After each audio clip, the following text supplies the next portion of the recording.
دیوانی زاری مەلا عەبدولکەریم سایب.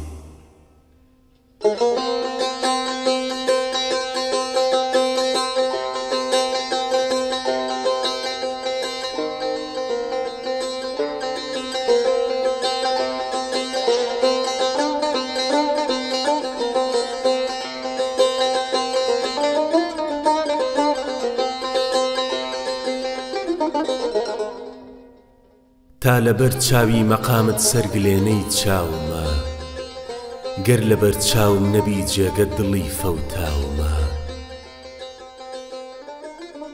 گەردی ئاهم بۆ ئەوەی نەگرێ دامانی کەوات، ئاو پاشی ڕێ وەزیفەی چاوی پڕخوێناومە. وا مەزانە خادمێکی غایبم هەرجێ چی، سایەبانی سەروی قەدت ڕۆحی لێ قەوماومە. دوێ لە باغا تووشی گوڵ بووم و وتی چۆنی، وتم بولبولی تۆمات سۆزی خاتری شێواومە. پێی وتم بۆ وا سەرت خۆڵاویە دڵبەر، وتم وەی لە دەوری شەمعی ڕوخسارت قوڕە پێواومە. لەم بیابانی فراق و شارە زووری هیجرەدا، ڕوئەتی بەرقی جەماڵت شەربەت و بەفراومە.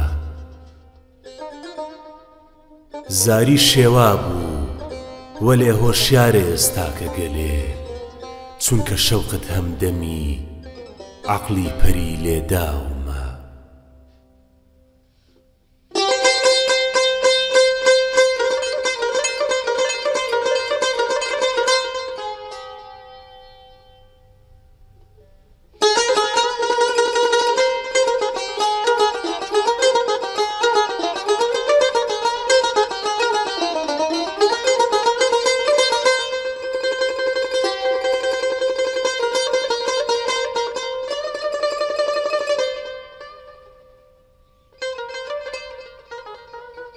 بردوویە بەغارەت دڵەکەم لەزەتی ڕەنگت، ئادەی بدەما چێ لە شکۆفەی دەمی تەنگت.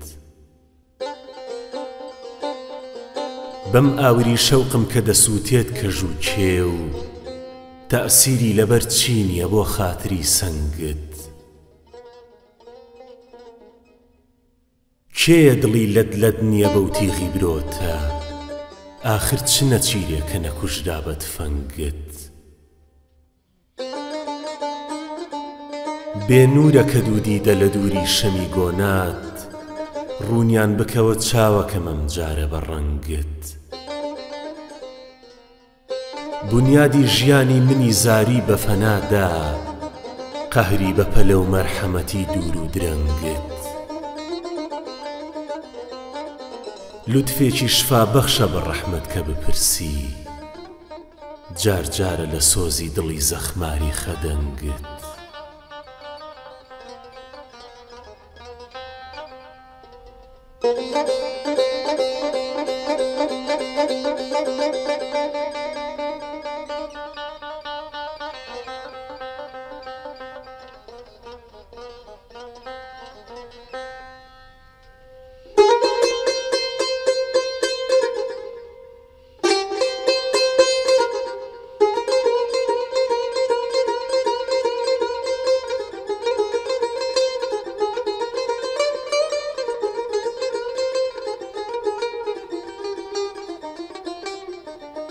هەتا کەی تاسە خوارت بم، هەتا کەی ئینتیزارت بم، هەتا کەی بێقەراری هیجرەتی وەک ژاری مارت بم، هەتا کەی ئێشی دووری ساچینی ماڵی دەروونم بێ، ڕەفیقی ئاهی سەرد و ڕەنگی زەرد و دەردەدارت بم. زوانم لاڵە ژینم تاڵە، حەسرەت زاڵە غەم شایە، خەفەت ئاغایە، با پێشێلی فیتنەی پێچیلارت بم. عەجەب شیرینە و چینە، ئەگەر ڕەحمە وەگەر قینە، کە دەیخەیتە تەوێڵ و ئەمرەکەی من وێڵی شارت بم.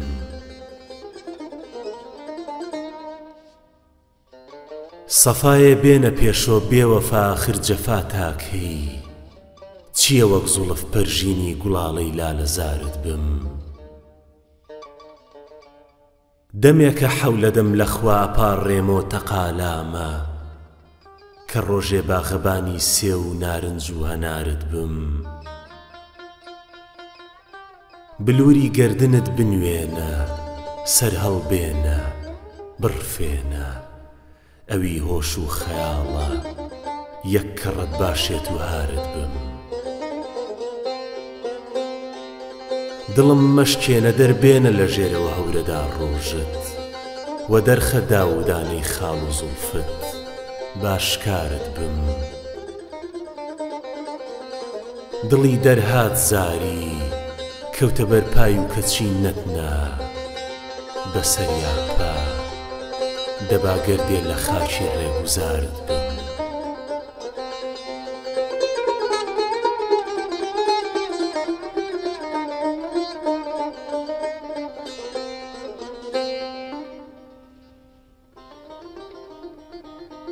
لە تاوی ئێش و دووری تەڵعەتی یار، چ غەمبارم، چ غەمبارم، چ غەمبار.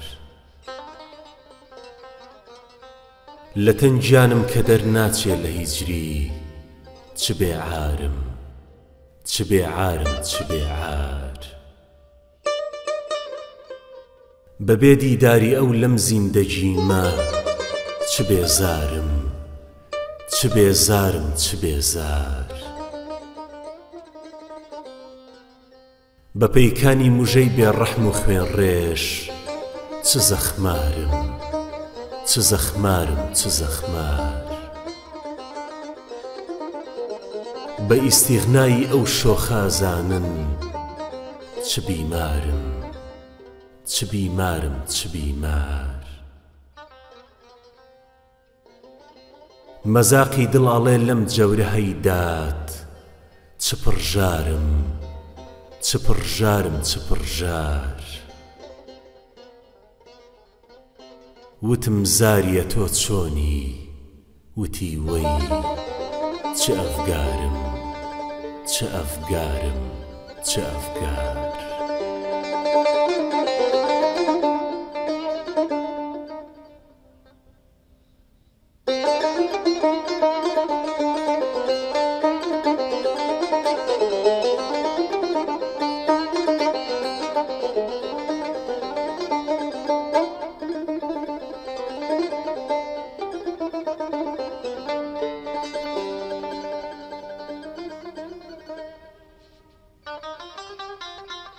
چ کوفرێ ڕوئەدا چاوم برینم سەختە چاریکەی، بە ماچێ دەفعەیە ڕەحمێ بەلێوی وشکی زاریکەی.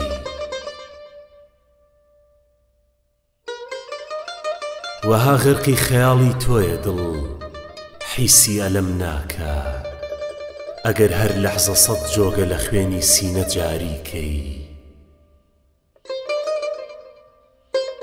مناڵی دڵ گڕووی قەندی لەبی تۆی گرتووە گیانە، چییە ژیری بە سێوی مەمک و کوڵمی وەکە ناریکەی. دەمێکە زەهری دووری تۆ خۆراکی قەلبی ناشادە، خودا هەڵ ناگرێی تر دووچاری زەهری ماریکەی. لە موژگانی سیاهت گەر بپرسی حاڵی من، دێژێ لە خوێنی غەرقە سەرتاپە، چ لازم شێت و هاریکەی. لە باغی ڕووددا دڵ بولبولێ مەست و غەزەل خوانە، هەڵی مەفرێنە زوڵمە، وێڵی دەشت و کۆه ساریکەی. کەزاری ساچینی کوچەی غەمی باڵاتە باجارێ، لە ڕێگەی لوتفەوە بەو لێوە ئاڵەت پرسیاریکەی.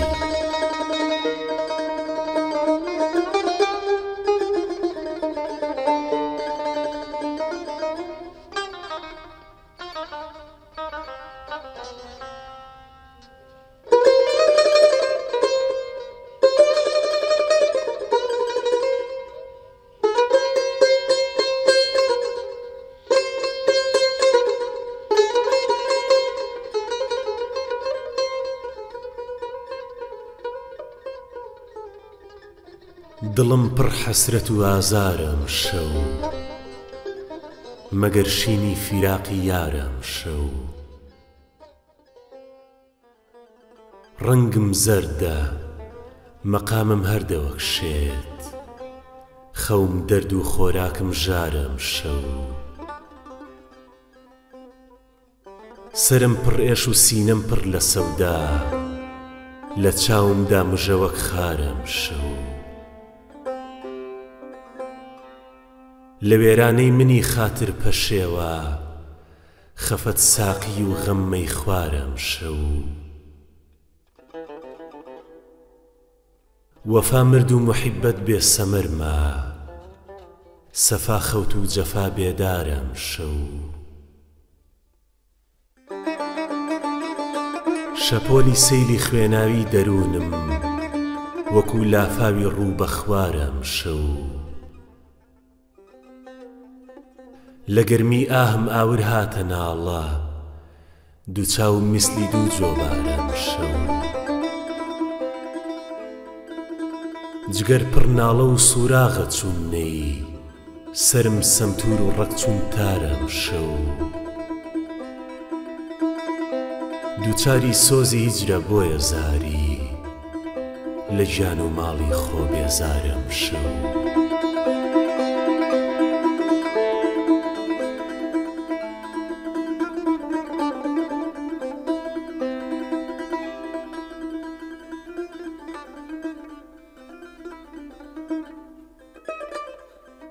مەکەن مەنعم لە شین و ناڵم شەو لە دووریدا مەزاقم تاڵم شەو ئەوەندە ئارەزوومەندی بەیانم کە یەک لەحزەم لەلا 100 ساڵم شەو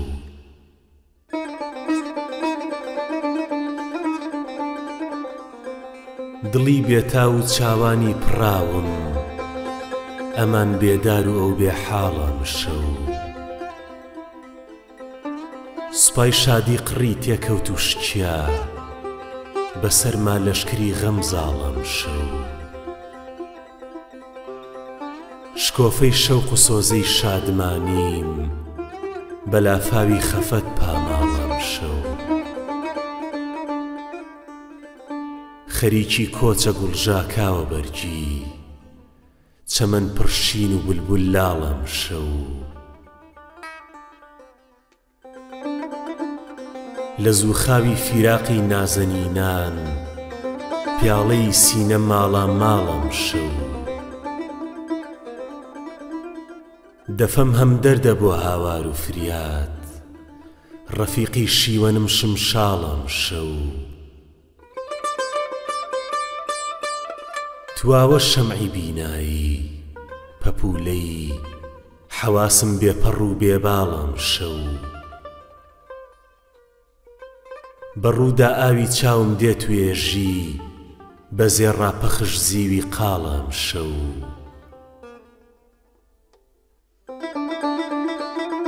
بەیادی تاقیە برۆ و چاوی شیرین کەلاوەی بێستونم ماڵم شەو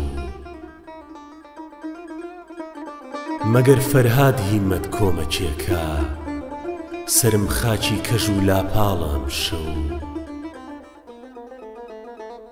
لە بەزمی خوسرەوانە شاهی بەختم وەکو پەرویزە بێ ئیقباڵم شەو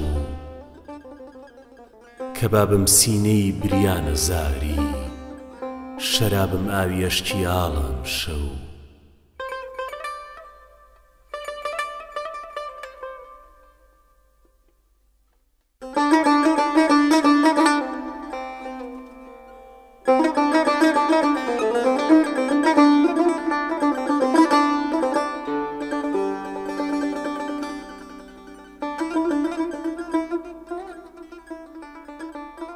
وەکو زولفت دڵم شێواوە ئەم شەو لە دووری تۆ قوڕم پێواوە ئەم شەو شەڵاڵی خوێنە داوێن و بەرۆکم ئەوەندەم خوێنی دڵ ڕێژاوە ئەم شەو دڵێکم بوو ڕەفیق و هەمزبانم لە حەڵقەی پەرچەما جێماوە ئەم شەو بڵاوە فکرەتم وەک تاری جێسوود وەکو شێتێ پەری لێی داوەم شەو نەشێوێنێ خودا ئیقباڵی ساقی نەویدی وەسلی یاری داوەم شەو لە جۆشی شەوقی دیداری دڵارام پیاڵەی دیدە پڕ خوێناوەم شەو سەفا زاری نییە بۆ بەزمی ئێمە شەرابم شەربەتم لێڵاوەم شەو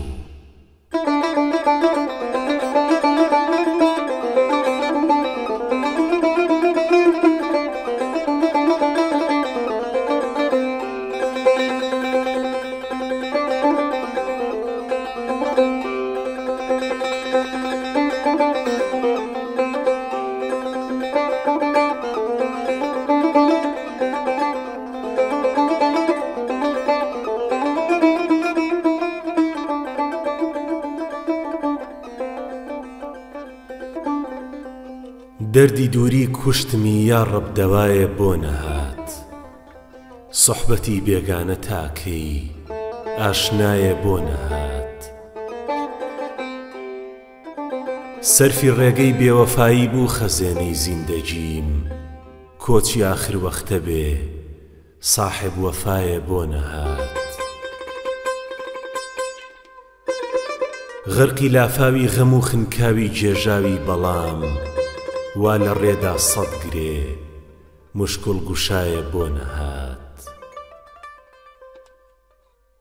جەردە بۆ تاراج دیسانۆ لە ڕاست و چەپ خودا بۆ نەجاتی کاروانم ڕەهنومایە بۆ نەهات وای بۆ کەشتی شکاوی قوڕ بەسەر لەم بەحرەدا ناخودا کۆمەک کە ناکا با خودایە بۆ نەهات بۆ ئەوەی ئەم ڕێگە ڕاسەرگوم نەکەم تا دەچمە شار لەم شەوی تاریکەدا شەوقی چرایە بۆ نەهات زەخمی دڵ ئێشی گرانە سەبری ئەیوبی دەوێ بۆ دڵی بێسەبرمەی زاری شفایە بۆ نەهات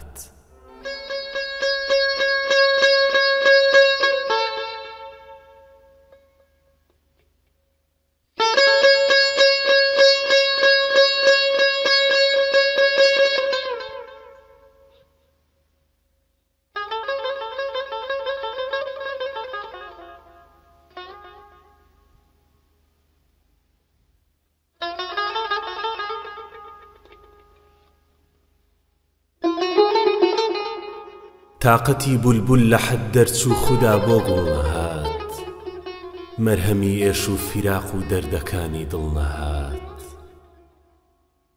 وا لە تاریکی شەوی هیجر و قوڕاوی مەینەتە ماتڵم بۆ ڕۆشنایی ئەختەری کامڵ نەهات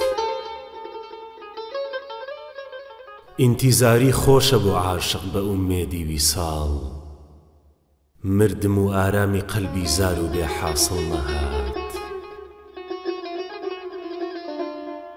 تا لە پوشی دڵگڕی شەوقی جەماڵت بەر نەبوو مەنجەڵی سینەم بە زوو خاڵی جیایی کوڵ نەهات بۆ نەکەم شیوەن لە لای ئەو شۆخەوە تام دەمە موژدەیە بۆ ئیمتینانی قەلبی بێتامڵ نەهات خۆ لەژێر بەفری فیراقا پوشی وشکی تەن ڕزا ئەی خودا چ بکەم بەهاری عمری بێ حاصڵ نەهات قوڕ بەسەردا بۆ نەکەم لەو ڕۆژەوە دنیا هەیە کاری هیچ کەس زاریە وەک کاری تۆ مشکڵ نەهات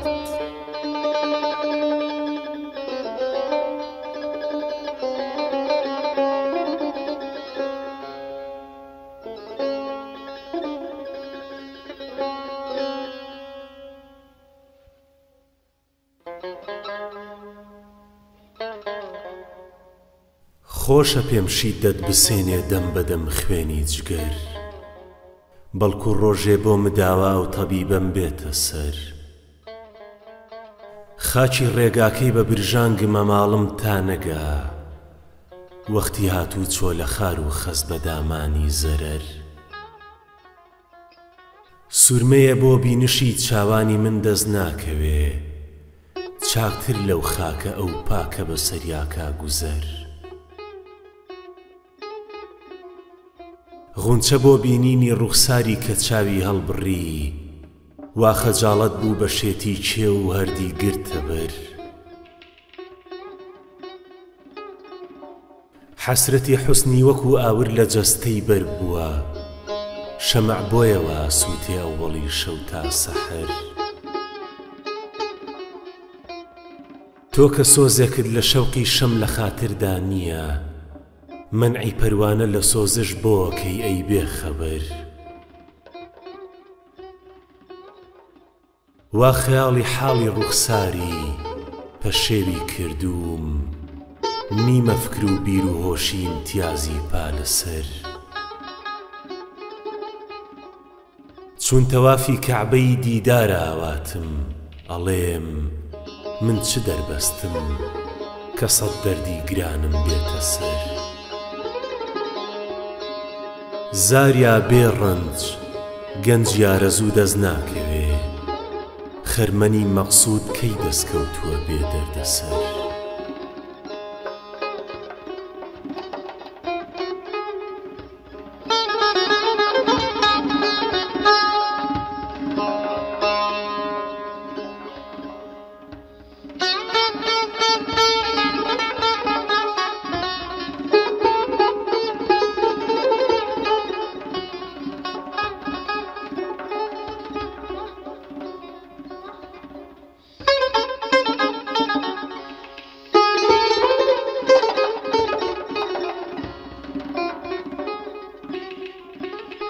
بەداوی پەرچەمی تاتاتە دڵگیر، بە برژانگت بڵێ نەیداتە بەرتیر.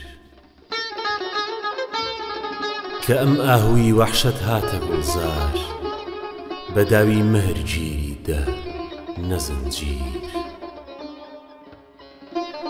بە خەندەی لێوی بزوان و بە چاوی، ئیشارەی کردمێ بێسوودە تەدبیر.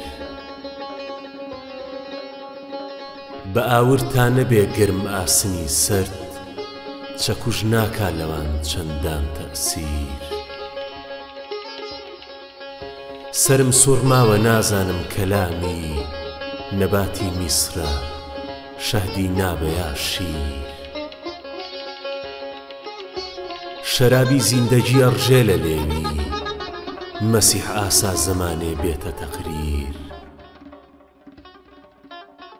تەماشایەکی گوڵزاری جەماڵی، دەوایەکی جوانی بەخشە بۆ پیر.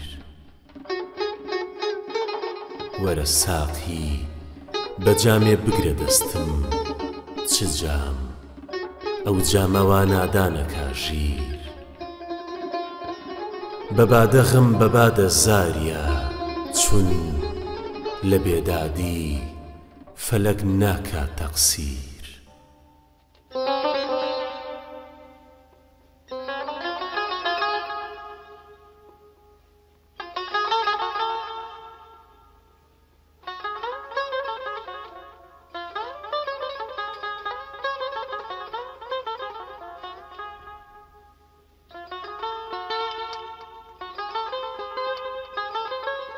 ئادەی وەرە قوربانی قەدینەی شەکرت بم، قوربانە سبەی لازمە قوربانی سرت بم. دڵ حازرە بێ بیدە لە سێدارەی زوڵفت، با هەر وەکو خەرمانە لە دەوری قەمەرت بم. دەرمانی برینی دڵەکەی پڕ لە غەمم کە، ئەی من بە نیشانەی مژەکەی عیشوەگەرت بم.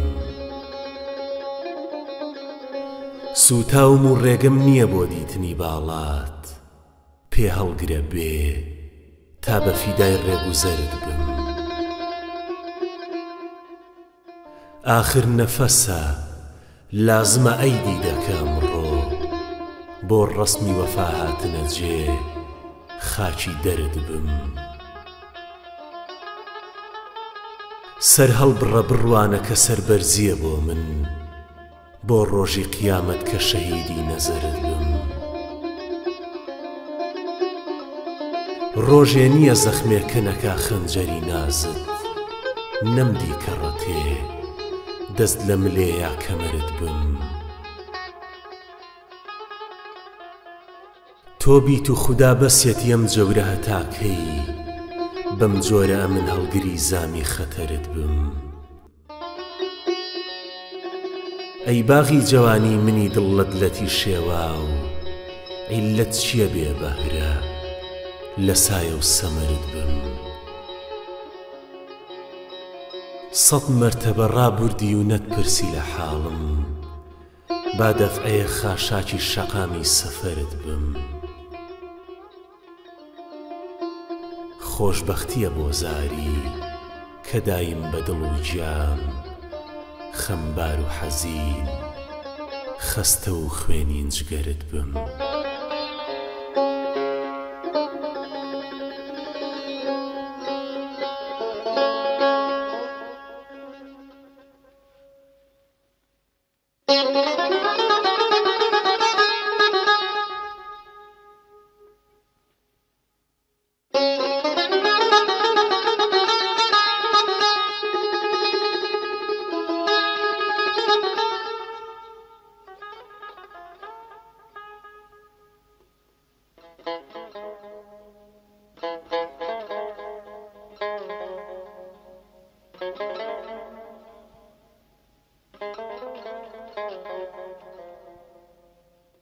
دڵم، هۆشم، خەیاڵم تاڵبی یەک لەحزە دیدارن، کە بێ دیدار هەردەم هەمدەمی سەدێ شوازارن.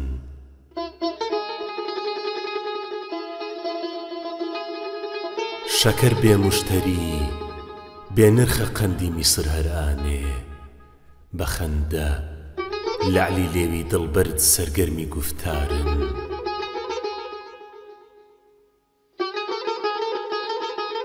نیگاهەکەی ئەکەی چاوم لە ئەحواڵی ئەوانەی وا، بە نوچی تیری برژانگی سیاهت سینە زەخمارن. بە سوورمەی دڵبەریە و ڕۆژە چاوی ڕشت، ئەمن زانیم بە هەر تیری موژەی جەمعێ لە هەر لاوە گرفتارن. بە قانونی نزاکت شانە بۆ تەرتیبی زوڵفی چوو، گەڕاوەدی بە هەر تارێکی سەد وامیق گرفتارن. لە حوسنی بێنەزیر و بێحەدت وا دێتە بەرچاوم، بە شەوقت نەک منی غەمدیدە سەدها سینە پڕخارن. نیگاهێکم تەمەنا بوو لە چاوی لێپۆشین، خودا و چاوە مەستانەی لە زاری بۆچی بێزارن.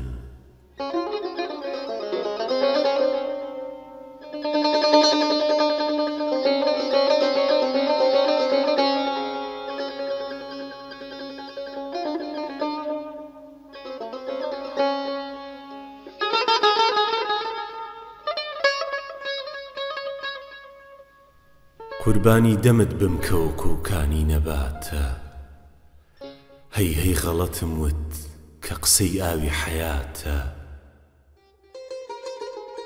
هەر نوکتەکە بەو لێوە شەکەربارە فەرمووی، سەد شادیە بۆ گوێگر و سەد عیز و نەجاتە. شابازی خەیاڵم کە شکا باڵی فڕینی، وەک تەیری دڵم پابەسی جێسووی سیاتە.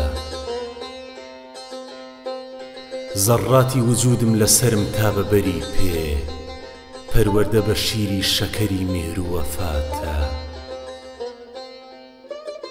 بڕوانە کە ئەم لاشە زەعیفە قەفەسێکە، جێی بولبولی شەوقی قەد و ڕوخساری چراتە.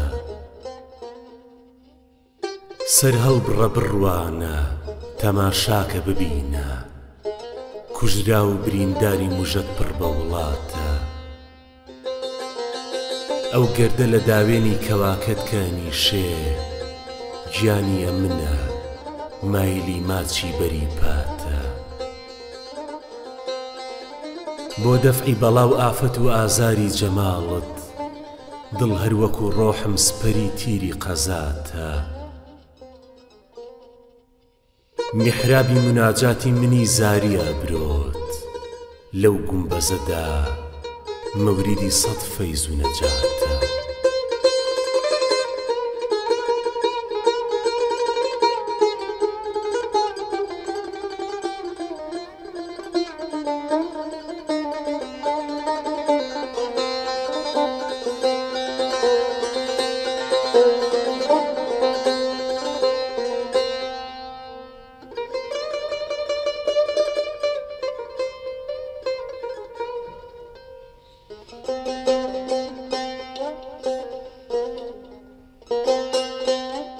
ئادەمی تۆ پێم بڵێ یا خۆپەری وا ئەوەندە جوان و زیبا پەیکەری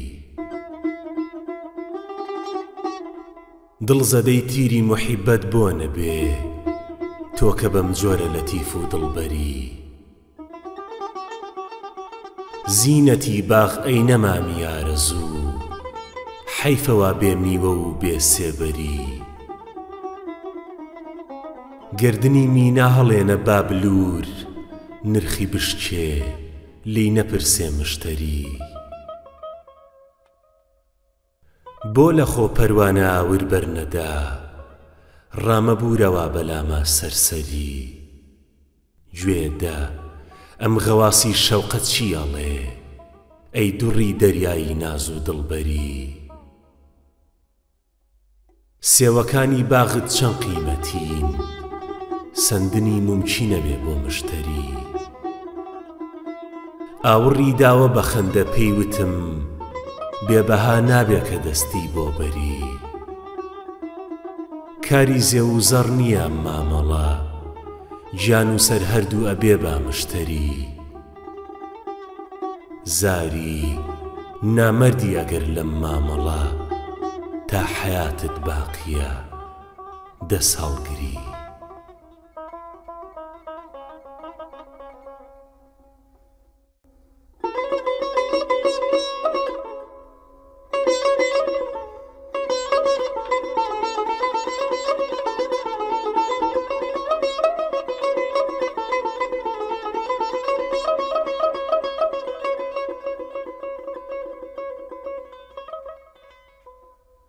کێ عیلاجی دەردەکەم وەک بوو عەلی سیناکەی چاوی نابینا بە گردی دامەنت بیناکەی ئەم هەموو حوسنە لە تۆدا کۆیە من وا تێگەم نازی زیبایی بەسەر کۆگای پەرویناکەی شانە بۆ ئارایشی جێسووتەکانیدا وتم حەبسی پۆلی دڵ لە حەڵقەی زولفی موشکیناکەی تیغی بێباکی وجودت ڕیشەی جەرگی بڕیم عاقیبەت دەفنم لە کفنی سووری خوێنی ناکەی خۆزگە بەو ڕۆژە لەسەر قەبر مەوێسی یەک نەفەس تەعزیەی مەرگم لەگەڵ تەکفین و تەڵقی ناکەی زاریا هۆشت ببێ گەر سادقی لەم عیشقەدا سەرفی عمری خۆ لە شەوقی سەر و نەسری ناکەی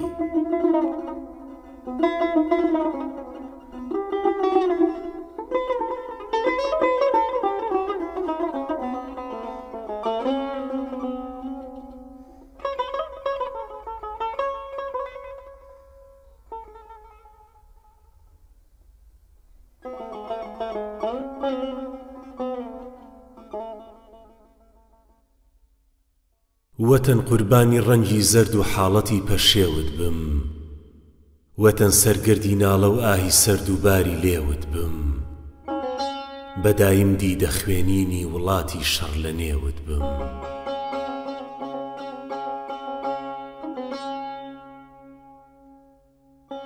چ دەردێ بوو شکانی قامەتی دڵکێش و نازارت لەبەرچی سەختە بێ لەحزە بە لەحزەیە شوازارت جگەر سوتاوی میوەی باغەکانی پڕ لە دێوت بم.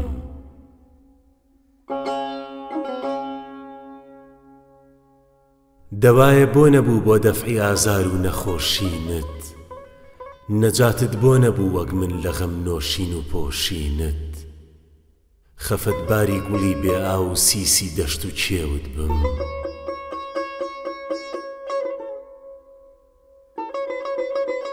ئەبێ کەی بێتەوە ئەمجارە نۆبەی نەزم و ئارامت، کوڕانی تۆ هەتاکەی مەرهەمێنانێنە سەر زامت، ئەسەف خۆری هەتیوی خاکەکەی پڕ زێڕ و زێوت بم.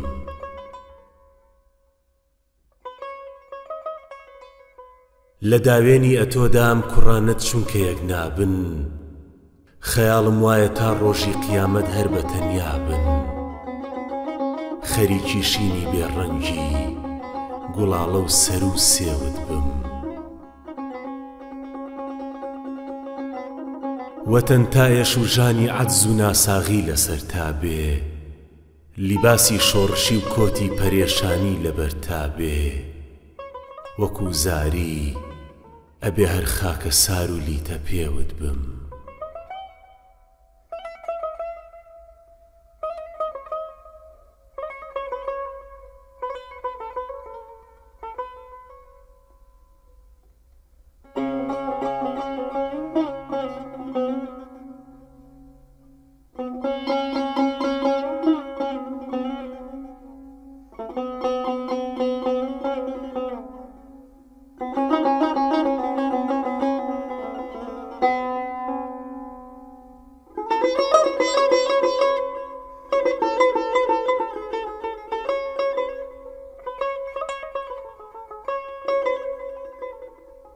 ئەیوەتە ئەمڕۆ بەهارە سەیری کوێستانت دەکەم، سەیری سەوزەی مێرگ و باغات و بێستانت دەکەم، سەیری دەشتی پڕگوڵ و نەسرین و ڕێحانت دەکەم، سەیری پۆلی لاوەکانی شار و دێکانت دەکەم. ئەو نەخۆشی ئەیوەتەن وا خۆ بە قوربانت دەکەم.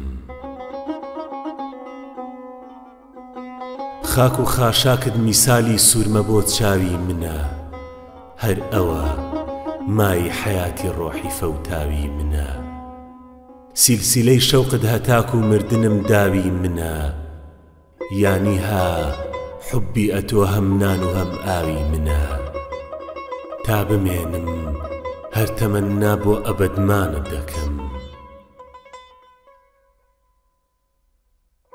غونچەکانت خوا بکا بێ خاری زەحمەت بێنە دەر، باغی ئاواتی من و تۆ هەردوو پێکۆ بێنە بەر، تۆ لەگەڵ مەقسوودی خۆتا دەست لە ملبی بێخەتر، من لەگەڵ ئارامی دڵدا پێکەوە شەو تا سەحەر، وا لە چاوی بەد حەواڵەی حیفزی یەزدانە دەکەم.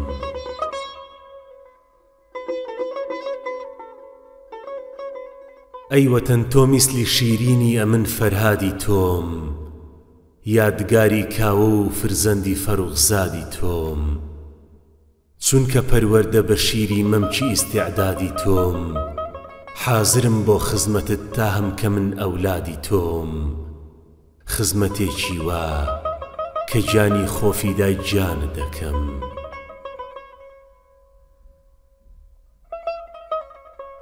ئەیوەتەن سەر هەڵبڕە ڕۆژی ئومێدت وا هەڵات، هاتە دەر زنجیرەکانی زوڵم و وێرانی لە پات، بۆ نەجاتی تۆ لە گێژاوی پەشێوی موژدە هات، ڕۆڵەکانی تۆ لە فەزلی باریە خوازن بەقات، ڕۆژ و شەو ئەمنیش دوعای تەوفیقی لاوانت دەکەم.